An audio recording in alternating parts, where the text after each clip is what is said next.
Anger is a healthy emotion. Nature built anger in us with a clear purpose. All revolutions, all transformations in our external world is done through anger. Anger is nothing else but energy. And anger can take you to the peak of life. It's a beautiful energy. Welcome to Soma, the art and science of somatic living, a podcast exploring life through the intelligence of the body. Dr. Jivasu, in our current state in this world, it seems that there's a lot of fear and anger right now. And with the anger, there's a lot of violence. And with the fear, there's a lot of anxiety. And I want to focus more on anger for this conversation. And with all this in our current state, what are we doing with this anger? Yeah. I think let's explore anger at the very root so that we will have a very clear idea. Anger is a healthy and good emotion. It is one of the 6 biological or primary emotions which is found in all cultures. There is no culture where it is not found, the anger. So that means nature built anger in us and in other animals with a clear purpose. And what is that purpose? Purpose of anger is to protect the life in this body. So if somebody is approaching me with a threat, one of the responses is anger. Just like you have seen in the dogs and cats and tigers, if somebody is violating their boundaries, what will happen? Territory. They will be angry and they will chase away the other animals. Just like we do, our property, no trespassing. So what happens? If we have a sign as somebody trespassing, we immediately, be upset and we say, no, please don't. It will be mild anger. But in some places, as we know, they will take a gun and he will shoot people. Right. They are so angry. Too much. Anger is a biological primary emotion and the purpose is protection of life. That is why nature formed all emotions. Can we just cover the other emotions just so people are aware, and then we'll come right to anger? So, anger, fear, sadness, happiness, disgust, surprise. Those are the 6 primary emotions. And a lot of them they sound negative. A lot of them sound negative. Because why negative? Because they protect life. Mm-hmm. Because there is a constant threat. If you really see human beings, there are so many threats of infection, of food contamination, of accident from other people, from animals, all the phenomena of nature. So that is why out of these 6 emotions, 4.5 emotions are not the positive. Mm-hmm. The only positive one is happiness and pleasant surprise. Because nature wants to protect us. Right. So, why anger becomes a problem? Because it is accumulated. Idea of anger is, it is a response to some cause, some stimulus, some problem. And once that problem is resolved, then anger must disappear. That is what happens in animals or even in children. They don't carry anger. But we adult human beings carry anger. We accumulate. Why we accumulate? Because of the obstacles in our lives. The kind of life which we want to live, most of us are not able to live. So we are very upset. And then upsetting begins around the age of 2 to 3 years. Then we go to school, become teenage, get a job, marriage, children. But what happened in most people, they are upset or angry about various things, but they cannot express it. Or they were told not to express it. So there is a lot of accumulated anger. Accumulated anger becomes violence. Non-accumulated anger is healthy. So whatever violence we are seeing actually, it is not the response to current world situation only. It is accumulated anger in people. They were already frustrated, whether with politics or religion or economy or culture or education or their jobs. It doesn't matter. That is why there were so many people were angry, and there is a certain time comes when it is allowed to express, not in a healthy form, in a negative, violent form. And this time comes sometimes when around people we are comfortable with to be able to let it out, I That's guess, right. in a way. And there is a process for it. But in current situation, and this is true with all emotions, fear is a protective response. Fear means some danger is there, I have to get out. But if fear is accumulated, what it becomes? Anxiety. Sadness is a beautiful response, good response to a loss. I become sad. And then I withdraw, regain my energy, and then go again in the world. But if sadness accumulates, what happens? It becomes depression. Happiness accumulates, it becomes mania. Disgust accumulates, becomes hatred. Surprise accumulated, it becomes shock.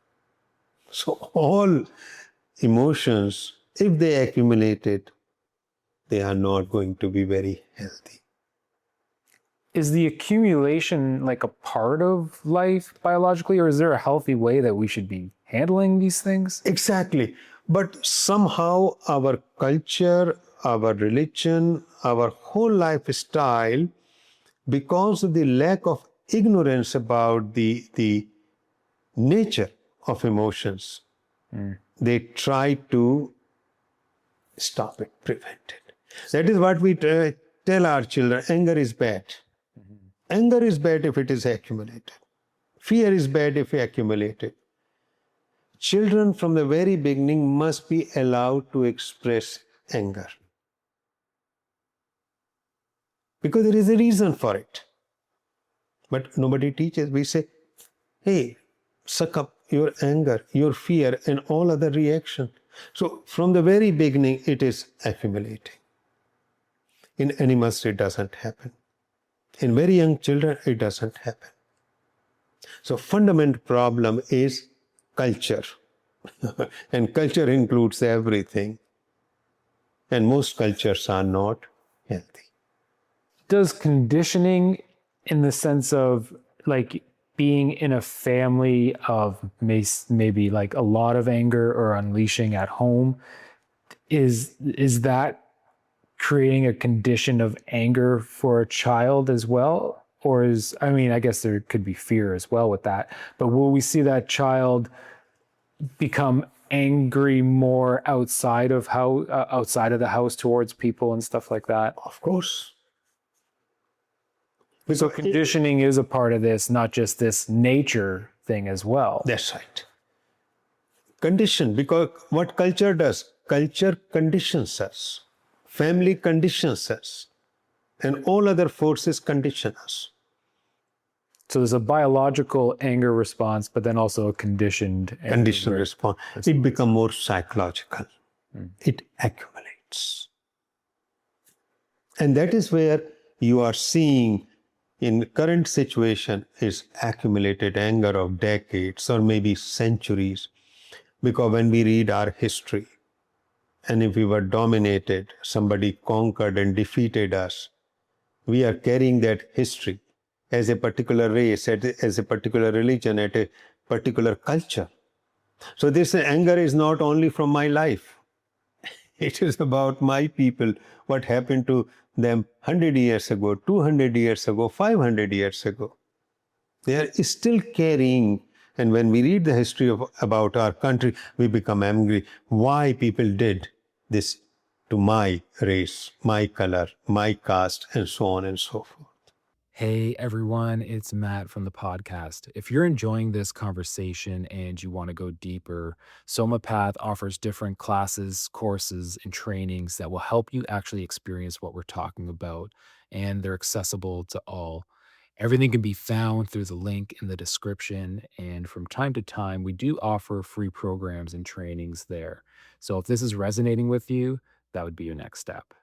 There seems to be a split with this. Like there's anger that we're felt inside, and then we're pointing people that are making us angry, we point at them because they're making us angry or a situation. That's right. What's happening there? Our accumulated anger is projected outside. So this is not anger, because anger to a current situation is a healthy response. I have to. If somebody is threatening me, threatening my family, threatening my children, or there's some danger, I have to respond. But that is a clear response in that moment. But what people are doing, they are bringing the whole accumulated anger into a particular situation. It becomes violence. It feels like a buildup of energy. So that becomes violence when That becomes violence. at that point. That's right. Anger in itself is not violence. It becomes violence when it is accumulated. One very common example, if somebody is frustrated at workplace and they suck up their anger because they can't do anything about it, their boss is dominating, what they will do? They will come home. Right. And they do all kinds of strange things. So accumulated anger and projected. And then, but it seems like we do fall into this comfortable place where we're able to get it out, right? When we get home, we're comfortable there, or you know what I mean? It's not, we don't feel like we have to, tiptoe around people at home, and we're able to release. If it is healthy. But if it is healthy. Because what happens at home, it becomes a violence, emotional abuse, or sometimes even physical abuse. That is fundamentally wrong. To come home and express it in a very healthy way, you sit with your people, your wife, husband, children, and you vent out all the anger, because family is made for that. Yeah, you talk about your problems. Talk about and just vent it out, and you become healthy again. But most people don't do that. They will accumulate, and then it becomes a family violence. Yeah, something will trigger them at home, and a trigger will happen, and then the whole day explodes on the person. I guess what I'm trying to get at is why do we feel comfortable around certain people to explode, and then other people, like a boss or something, we don't do that? Yeah, the reason being that we feel that if I express my anger, it will do my damage, because what my boss will do, will demote me, fire me. I can't do anything about it. So there is a danger of further damage, so we don't express it. So we express it in a place where I know no damage will be done to me. But there is a way to deal with it. And that is actually common to all emotions. The same emotion which is causing damage, split, violence, frustration, can become a path of liberation and creativity. How? So we know anger is a healthy emotion, but most people accumulate. It becomes a very big problem. It becomes violence, and it expresses itself in the form of domestic war or war at large scale. So how individually we can deal with it? So there are 5 steps, very clear steps, because again, emotion is a science. What is the first step? Feeling the anger. Because a lot of people become numb. They are angry and they don't realize they are angry. Because their brain shuts them off. They're tense, but they don't realize tense because they are living with it. And a million thoughts maybe running through their mind. But they are not conscious of it. So first, it begins with feeling that I'm angry. A lot of people are stressed out. They don't feel they are stressed because they are living with this stress for such a long time. It becomes a normal life. High adrenaline. Same thing about anger. So first thing, I must realize I'm angry. Number 1. I feel it in my chest, I feel it in my brain, I feel it in my shoulder, in my gut, everywhere. Now there is an awakening. Oh, I'm actually living in anger. And no wonder that there is a problem around me, in my family. My children are complaining, my other people are complaining. Feeling. After feeling anger, next question comes, why am I angry? Whether it is because of my children or my family people or my boss or my living condition or my salary or nature of work, whatever. So I must write, okay, these 5 things are making me angry. Because some people, become passive aggressive, as we call. They don't tell. But actually they are aggressive because they don't know they are angry. So this is a very common term is used. So once they understand these are the 5 reasons for anger, now this is the time to resolve. If it is in family, let's have a family meeting. Let's exchange our views. That is what is frustrating me, because house is not clean, that food is not cooked at proper time, groceries are not bought, lawn is not mowed, and so on and so forth. So you just sit down that this is the reason behind my anger, or as I said, workplace or friends or whatever it is. I must try to resolve because I know the cause. Sometimes what happens, we cannot resolve those problems because we have to continue. But at least 5 or 6 or out of 10, 3, 4 things can be certainly resolved. I don't doubt about it. What do we do about when we're angry, like in the moment then, when anger comes up in the moment? Because that seems like an overall kind of realization, oh, I've been angry for the last while, and now I can create this list or whatever. But what do we do when we're angry in the moment? And that is what we are coming to. Okay. Because if we are spontaneously angry and we are not aware of it, means our emotional centers are dominating us. It is very quick.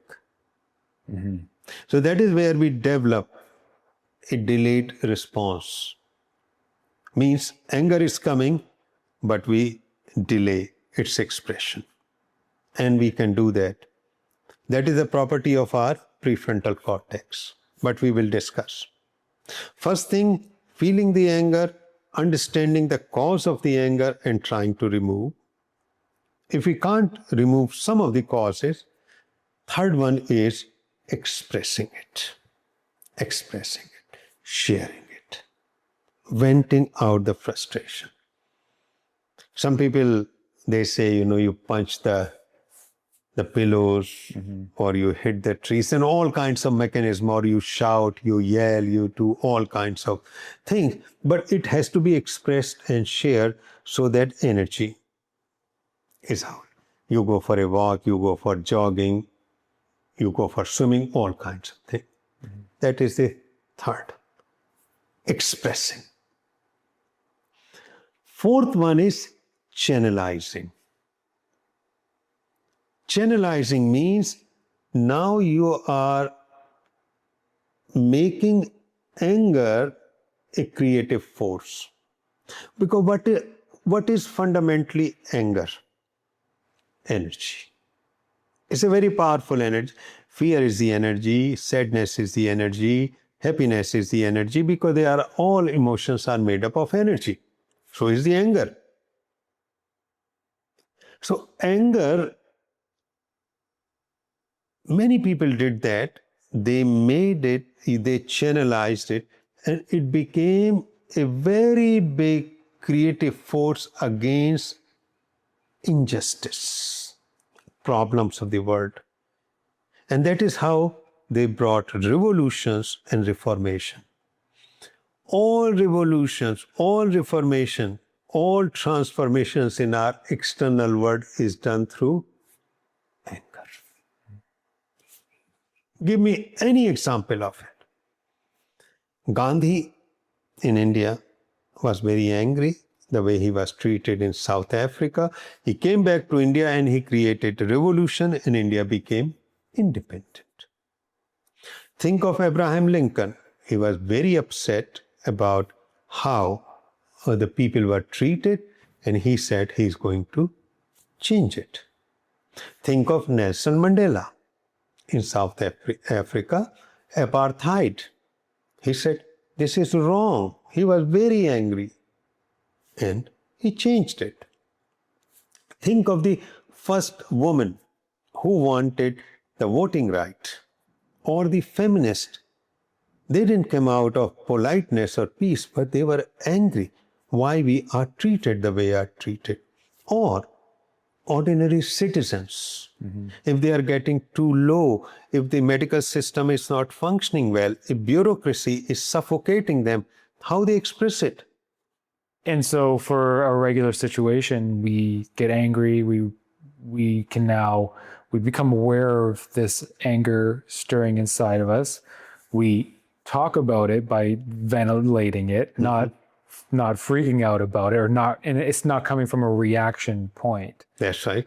And then from there, I mean, the anger there's still something else that needs to be done. Yes. And the anger produces change. Yes. Change within ourselves, change with whatever it is that is at the core of it. That's right. Many musicians, many songwriters, poets, painters, sports people.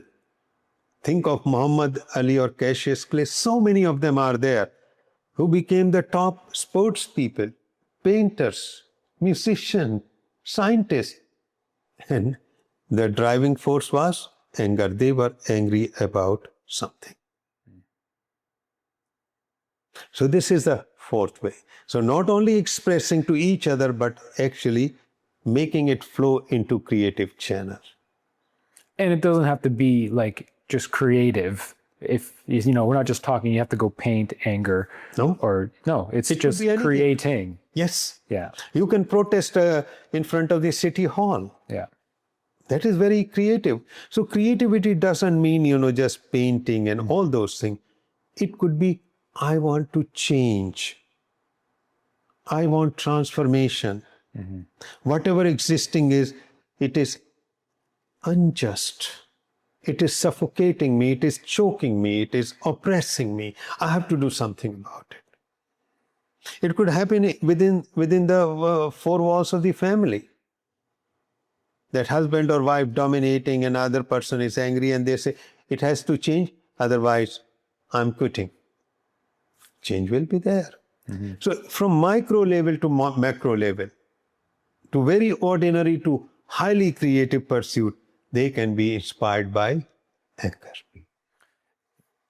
Now, for me, this was the biggest change personally from my own experience. Me being a fire personality, and we have courses if people are interested in that. But I took a course of yours years ago on emotional wisdom, and anger was so dominant for me. And that's what brought the reality into, oh my goodness, there is anger in me. And what I started noticing personally was, which is a key point, is how people are reacting around me. And I noticed that my family, they were telling me and I just wasn't paying attention. And I think that's a key point for people, is to just realize what people are reflecting back at us. That is why relationship is mirror. All relationship are mirror in which we can see ourselves and change. I have a quick story about this, because what I find it very funny about my own self. And the first time I realized that I felt the anger. So it was the first realization of, oh my goodness, the anger was filling up. And so I don't remember the situation, but I was coming home angry. And I was angry about whatever happened. And my daughter opened the fridge door, and this huge jar of mayonnaise fell out the door, landed right on my big toe. And it was like right on the bone. And it hurt so much that it took the wind out of me. But it gave me enough time to feel the whole process of this anger building up, and I still couldn't react. It all happened very fast, but there was enough for me to feel the anger, feel it build up. I couldn't react to it. And as I looked over at her, you could see her face ready for dad to explode. But because I was able to feel it, and it brought that awareness, and that gave me that pause to realize that, oh my goodness, here is the anger. And instead of reacting, I was forced to not react due to the pain, but it allowed me to see my child, and I felt so terrible after by her reaction. Right. And just waiting for dad.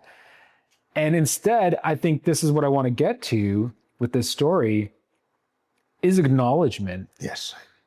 And I acknowledged to her that,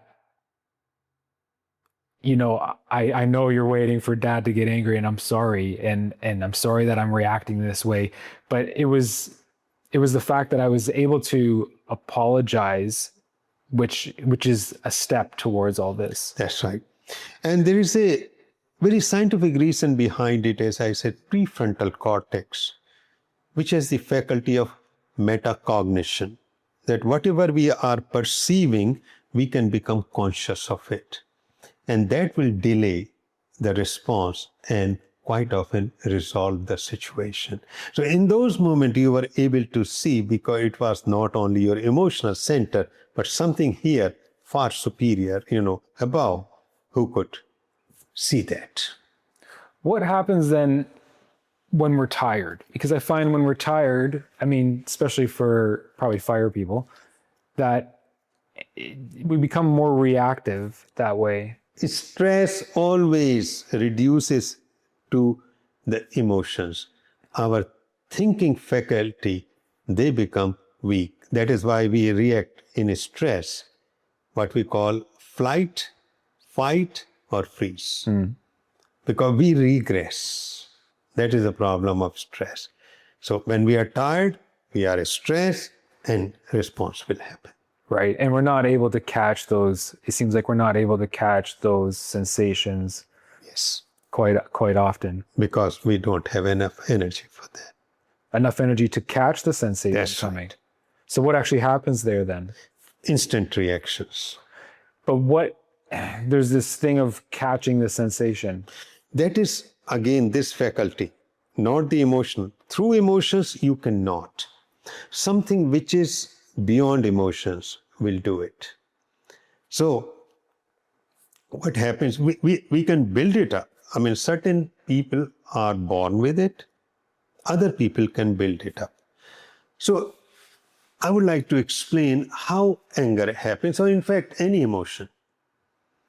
So in the beginning, there is a release of energy in the body.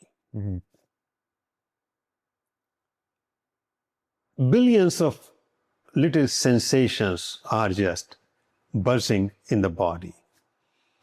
And they are coming up, and at a particular point, they start to form a pattern. And that pattern can become anger or fear or happiness. Fundamental root is energy. No matter what I do.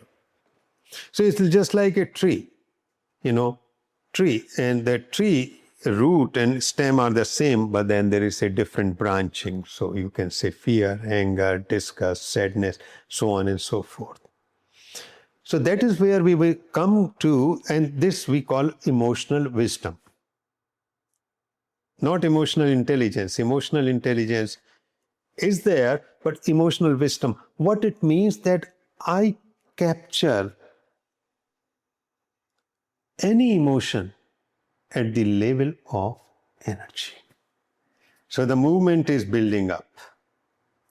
Waves are coming up. But before they take the form of massive storm, if I become conscious or aware of it, it will subside. It will be nipped in the bud form. It won't grow.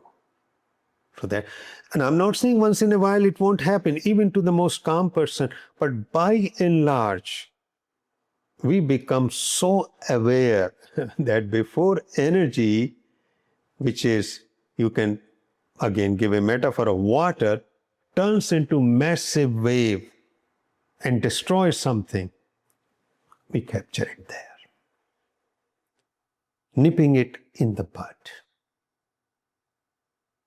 That is where ultimate regulation of the emotions happen. And if we can do that, there will be another thing. This whole energy, instead of flowing into this multiple emotions and constantly we are struggling, it will take the form of a stream. It becomes river because we are not wasting it in these unnecessary emotions and thoughts. And this energy actually starts washing all the accumulated emotions and memories. And it will become the path of liberation. In Soma, we call it somatic self. So no more split of this energy into wasting constantly in conflict. Now it took a huge form because it's all united and it is washing away each cell of our body. Cleaning everything, past memories. So we will become free from the accumulated past emotions about which we talked. So now only healthy emotion will remain. Anger will be there, but it will be the right anger, right sadness, right happiness, right fear, right disgust, right surprise. Because we want to retain that because we are living in the world. Mm-hmm. But not this accumulated anger, which is a real problem. And it makes our body sick also.